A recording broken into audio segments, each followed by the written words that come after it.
For more on this story, we are now joined on the line by our correspondent in Harare, Shingai Nyoka. Shingai, thanks for joining us. How are investigations into the stampede proceeding so far? Good evening to you, Tabile.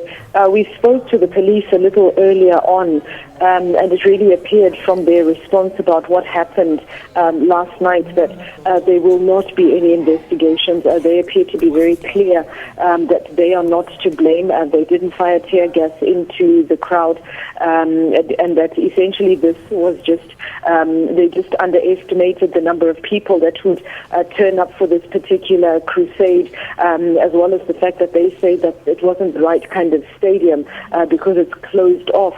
But what we are hearing from people who are there is that the police did fire tear gas. They are claiming some kind of a cover-up by police about how they handled this particular matter. Some of them say that the police also beat them. These are claims that we haven't really been able to substantiate as yet, but it really appears that there's more to this than what the police are saying. Now, Shingai, have these investigations yielded any positive results?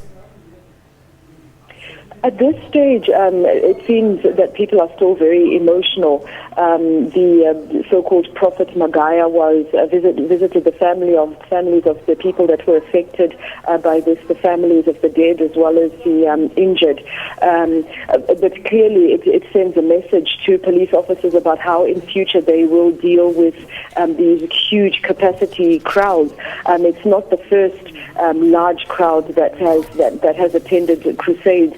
Many of the people that attend number about 60 to 100,000, and so far police have said that they tend to go unarmed, and that really their responsibility is just to make sure that the traffic is moving smoothly. But clearly there needs to be a change into how they in future carry out their duties when it comes to these religious gatherings.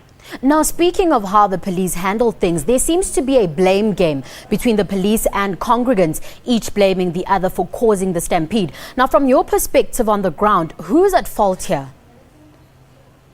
It's very difficult to say. This particular crusade took place about 240 kilometers away from Harare. There are people who say that they have proof that the police did use tear gas despite the repeated denials, and that they had to use water to clean their faces to negate the effects of the tear gas.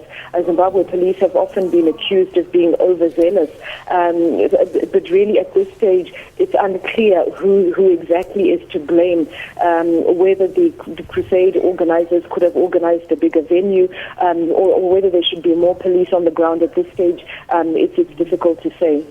Now, earlier on, the death toll was confirmed at 11. Has anything changed, or is it still at that number? From what we understand, that number still stands. 4 people died on the spot.